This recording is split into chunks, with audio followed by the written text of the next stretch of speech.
Napabuntong hininga nang may ginhawa si Lin Zichen dahil alam niyang mayroon na silang tunay na pagkakataong lumaban, lalo na ngayong kakampi nila ang Pavilion Master na si Qi Qingmo.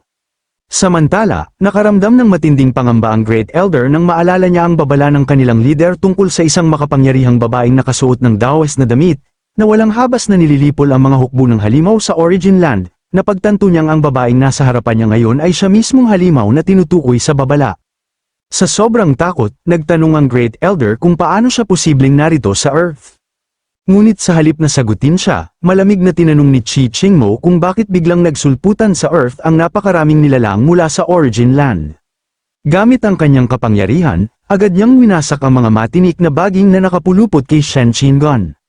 Sinamantala ni Lin Zichen ang pagkakataon na tumalon, sinalo si Shen Qingan sa ere, at ligtas na ibinalik sa kanyang tabi ang kanyang kasintahan. Napanganga lamang sa takot ang Great Elder habang napagtatanto niyang ang mapanganib na babaeng ito ay lumalaban para sa panig ng mga tao. Hindi man lang siya binigyan ni Qi Qingmo ng pagkakataong makapagpahinga, muli niyang malamig na inulit ang kanyang tanong at hiniling na sabihin ito kung bakit nag-uumapaw ang mga halimaw papunta sa Earth. Sa takot, umamin ang Great Elder na ang kanilang grupo, ang Plant God Cult, ang nagbukas ng isang lihim na biological pathway na nag-uugnay sa Origin Land at Earth. Ginamit nila ito upang palihim na magpasok ng napakalaking hukbo ng mga halimaw sa mga underground tunnel.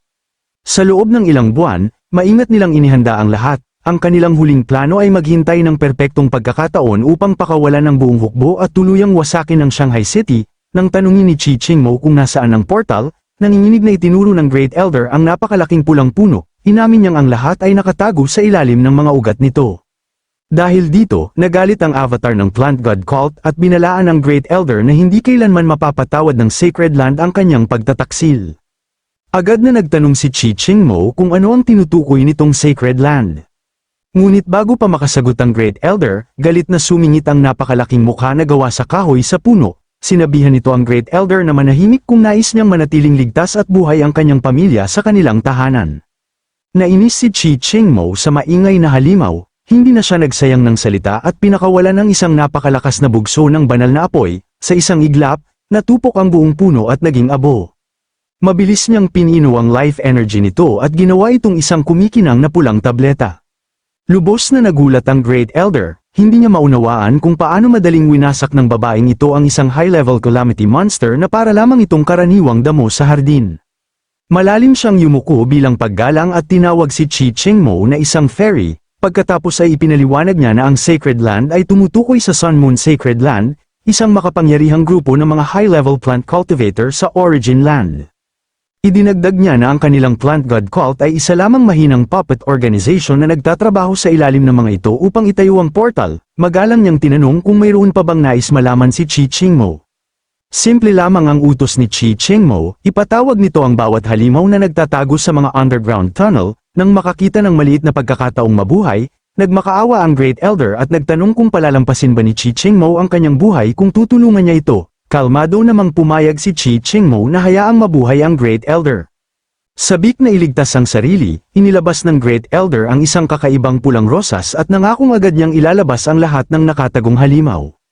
Pagkatapos ay inactivate niya ang isang aparato, kumalat ang madidilim na pulang alon ng enerhiya sa mga bitak ng mga lansangan ng lungsod, na nagsilbing udyat para sa napakalaking pagpapatawag. Sa loob ng maraming taon, tila payapa ang Shanghai City, ngunit sa ilalim mismo ng mga lansangan nito ay nagtatago pala ang isang buhay na bangungot. Nanlaki ang mga mata ni Lin Zichen sa matinding pagkagulat nang biglang sumabog mula sa ilalim ng lupa ang napakalaking hukbo ng mga nakakatakot at mutated na halimaw. Mahigpit niyang hinawakan si Shen Qingan, alam niyang kung wala ang kanilang napakalakas na tagapagligtas, wala silang ibang kahihinatnan kundi maging pagkain ng mga halimaw. Samantala, humakbang si Qi Qingmo at tinanong ang desperadong Great Elder ng Plant God Cult kung nailabas na ba nito ang lahat ng halimaw sa ibabaw. Pinagpapawisan sa takot, mabilis na kinumpirma ng Great Elder na nasa ibabaw na ang buong Beast Army. Pagkatapos ay nagtanong siya kung maaari na ba siyang umalis. Kalmadong sumang-ayon si Qi Qingmo at sinabi na maaari na siyang umalis sa mundong ito. Bago pa man mapagtanto ng matandang kontrabida na niloko siya, nagpakawala si Qi Qingmo ng nakakasilaw na pulang enerhiya na agad na naglaho sa kanya ng walang bakas.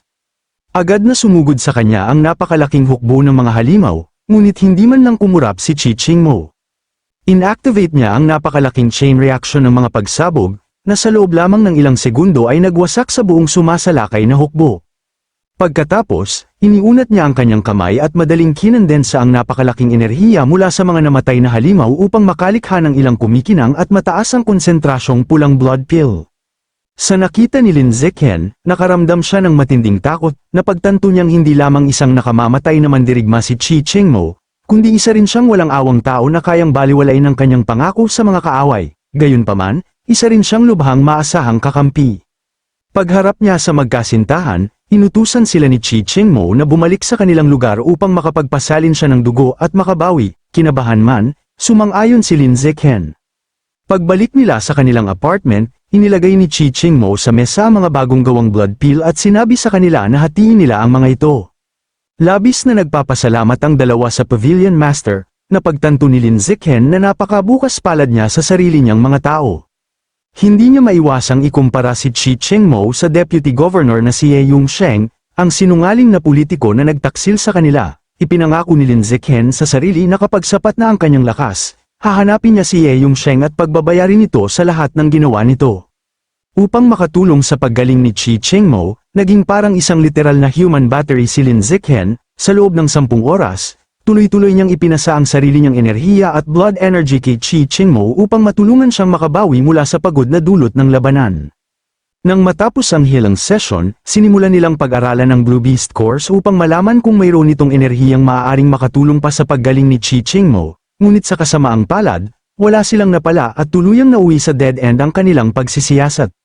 Samantala, sa mga wasak na lansangan ng lungsod, gumamit ang mga cleanup crew ng advanced drones upang suriin ang napakalalaking sinkhole, natuklasan nila ang isang komplikadong network ng malalalim na underground tunnel na siyang dahilan ng kakaibang lindol sa lungsod. Ipinakita rin ang kanilang pagsusuri na matagal nang naguhukay sa ilalim ng lungsod ang Kalto.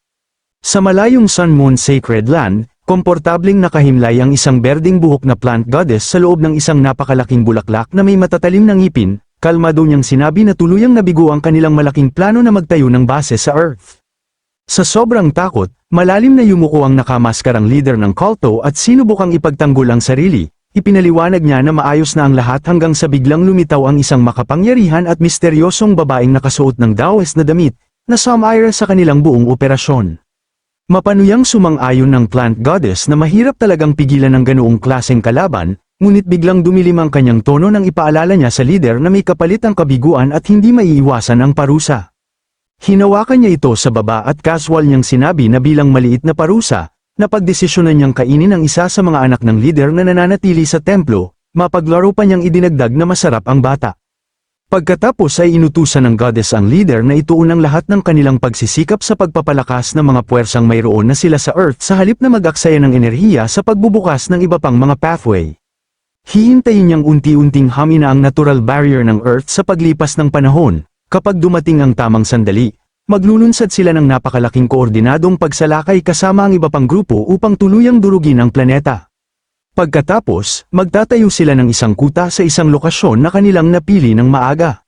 Samantala, sa Origin Land, kumalat ang kalituhan nang biglang tumalikod at umatras mula sa front lines ang napakalaking Beast Army.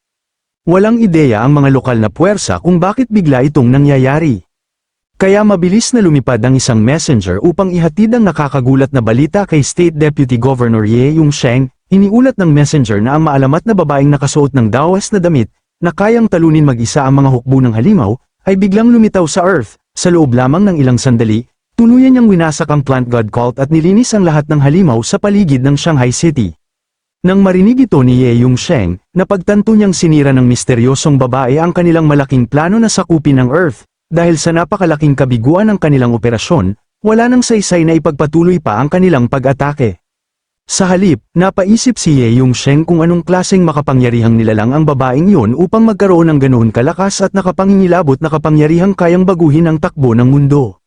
Samantala, sa City 36 ng Origin Land, nagpapahinga si Mo Dongji sa loob ng isang berdeng healing tank, nakaramdam siya ng ginhawa dahil nakaligtas siya.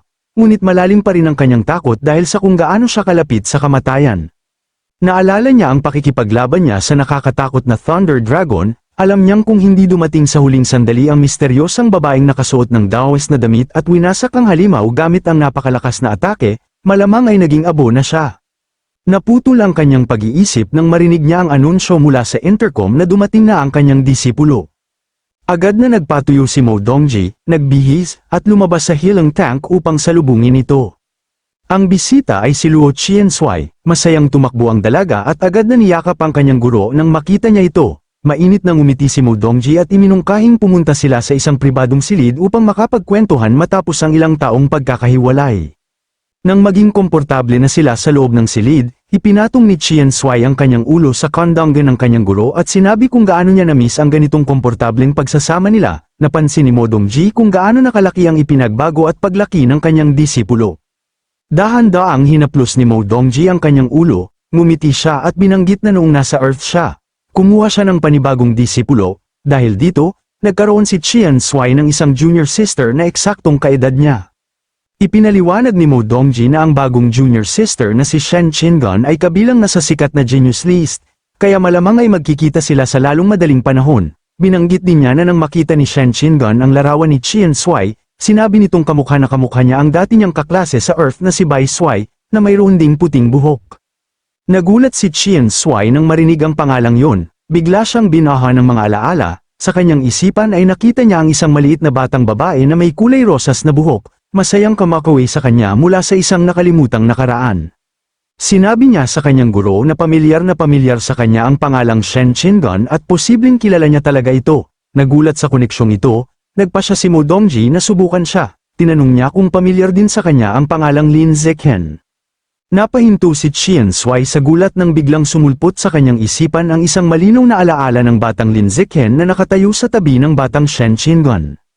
Dahan-daang hinaplos ni Mo Dongji ang kanyang buhok upang pakalmayin siya. Sinabi niya na kapag nakapunta na sila sa Origin Land, magkakaroon siya ng maraming pagkakataong makita sina Lin Zekhen at Shen Qingan, maaaring makatulong yun upang unti-unti niyang mabawi ang mga nawalang alaala. Samantala, sa himpapawid sa ibabaw ng lungsod, nakipagkita si Ye Yongsheng sa misteryosang babaeng cultivator na may puting buhok. Tinanong niya kung siya ba ang taong lumipol sa mga hukbo ng halimaw sa Earth at Origin Land. Mapang-asar na tinanggap ng babae ang kanyang tanong at ipinakilala ang sarili bilang si Qi Qingmo, ang master ng Heavenly Pavilion. Ayaw makipaglaban ni Ye Yongsheng sa isang napakalakas na cultivator, kaya naging magalang siya at inimbitahan si Qi Qingmo sa kabisera upang uminom ng tsaa at mag-usap. Kalmado namang pumayag si Qi Qingmo. Samantala, sa apartment ni Lin Zekhen, namumulang nagtanong si Shen Qingan kung kaya bang gamitin ng napakalakas na Pavilion Master ang kanyang matalas na senses upang manmanan sila habang mayroon silang pribadong oras sa kanilang kwarto.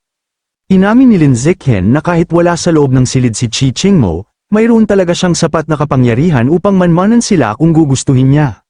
Sinubukan niyang pakalmayan ang kanyang kasintahan at pabirong sinabi na napakatanyag ng Pavilion Master at marami siyang mas importanteng bagay na dapat asikasuhin, hindi naman siguro siya ganoon kaboring para gawin yun.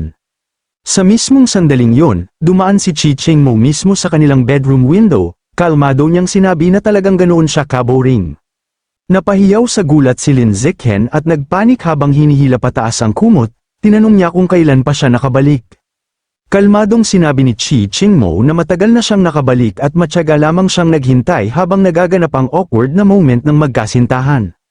Bago pa tuluyang makabawi sa hiya si Lin Zekhen, diretsahan siyang humingi ng ipinangakong blood transfusion, mabilis namang pumayag si Lin Zekhen na tulungan siya.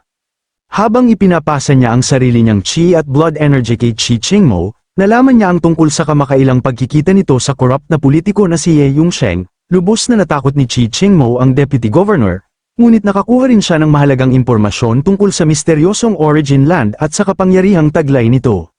Sa wakas ay nagbunga ang masakit na proseso dahil nang tuluyan ng makabawi ng enerhiya si Qi Qingmo, tinulungan niya si Lin Zekhen sa pamamagitan ng madaling pagtanggal sa nakakatakot na curse mark na palihim na inilagay sa kanyang katawan ng seductive fox goddess na si Su Juju. Ngayong wala na ang mapanganib na sumpa, sa wakas ay nakahinga ng maluwag si Lin Zekhen.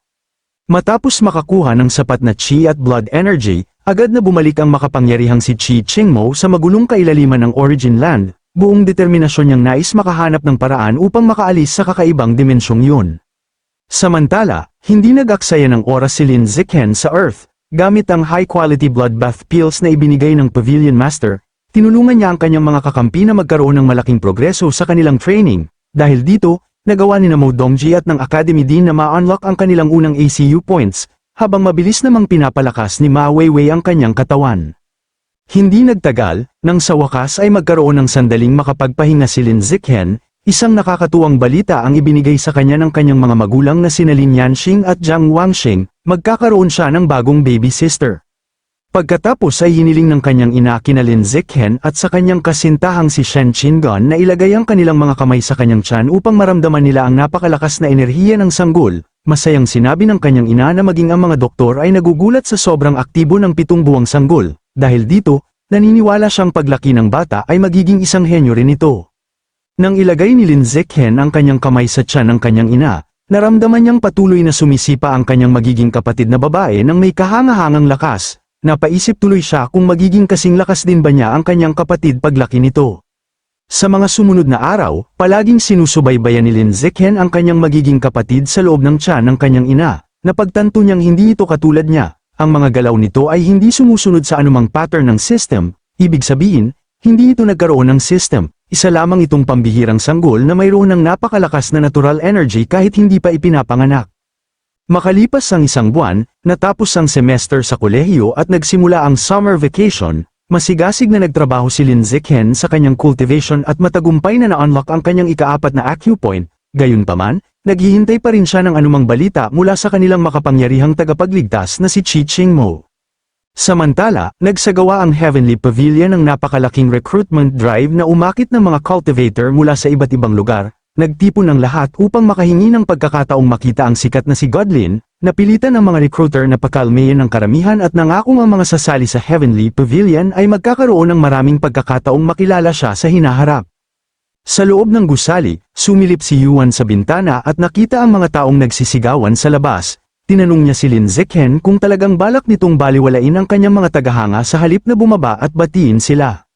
Abala sa pagmumuni-muni si Lin Zichen at sinabi niyang marami pa silang oras para makilala ang mga ito. Sa ngayon, mas mahalagang bagay ang kailangan niyang asikasuhin.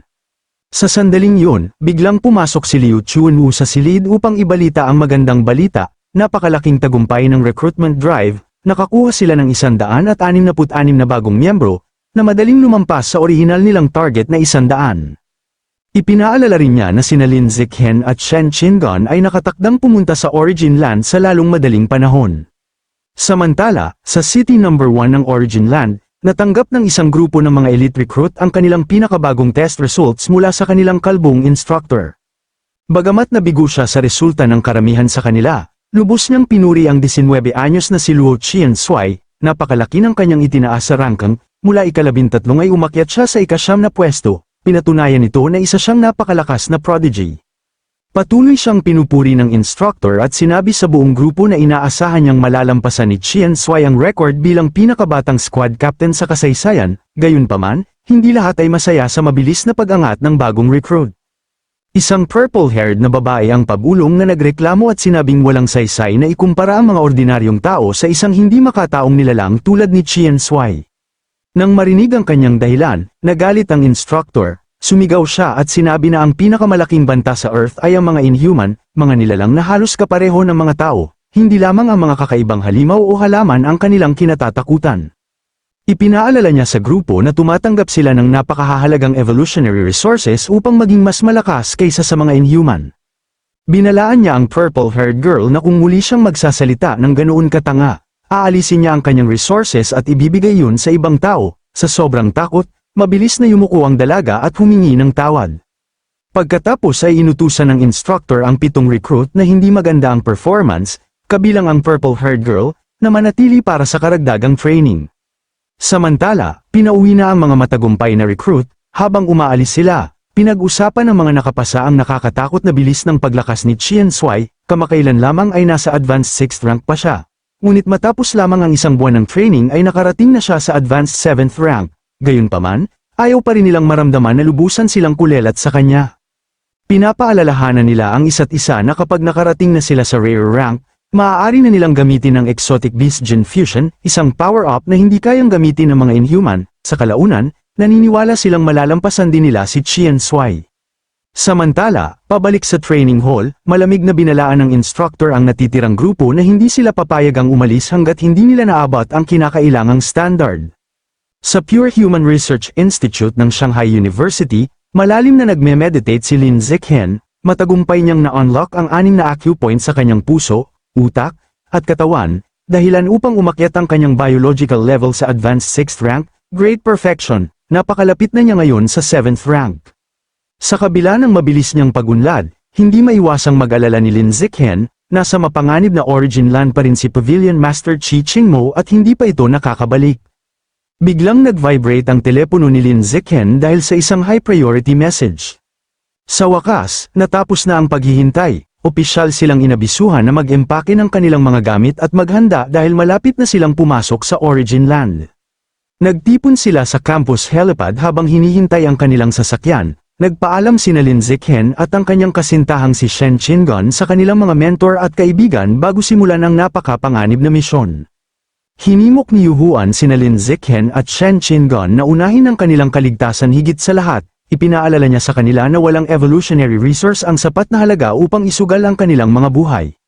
Samantala, nilapitan ni Mo Dongji sa tabi ang kanyang disipulong si Shen Chingon upang bigyan ito ng payo tungkol kay Luo Qiansui. Binalaan niya ito na naging napakatahimik at mailap si Qiansui nitong mga nakaraang araw at bihira nang makipag-usap sa iba, kaya hindi niya dapat pilitin na maging palakaibigan agad kay Qiansui. Tumango si Chingon at nangakong bibigyan niya ito ng sapat na distansya. Binigyan din ni Liu Chunwu si Zikhen ng isang huling mahalagang misyon, ipinaalala niya rito na pagdating niya sa Origin Land, dapat niyang alamin kung may anumang balita tungkol kay Pavilion Master Chi Chingmo. Kailangan din niyang alamin kung bakit napakatagal nitong hindi nakikipag-ugnayan sa kanila. Tiniyak ni Zikhen sa di na aasikasuhin niya ito. Matapos ang kanilang mga huling pamamaalam, sumakay sina Lin Zikhen at Shen Chingon sa helicopter at kumaway habang unti-unti itong lumilipad, patungo sila sa Kyoto upang opisyal na makapasok sa magulong Origin Land. Samantala, pabalik sa Special Training Building sa City No. 1, tinipon ni Instructor Lan ang 7 recruit na nahihirapan sa kanilang training. Ipinahayag niya na ngayong araw ang huling pagsusulit ng kanilang isang buwang training, binalaan niya silang huwag siyang biguin. Sabay-sabay na nagsalute ang squad at malakas na nangakong hindi nila siya bibiguin. Ipinaliwanag ng instructor na ang kanilang trial ay binubuo ng 3 napakahirap na yugto.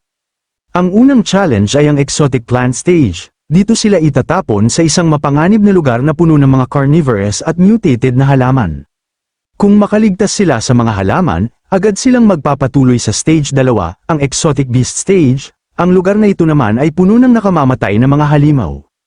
Ang ikatlo at huling yugto ay classified o lihim.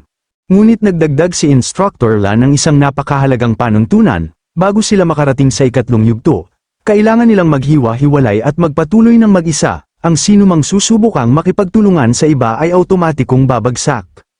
Nang bumukas ang napakalaking pintuang bakal, sinabi ni Instructor Lan na kanya-kanya na sila, wala na silang ibang maaasahan kundi ang kanilang sarili, kaya isa-isa silang pumasok upang alamin kung paano sila makaliligtas sa mapanganib na pagsubok.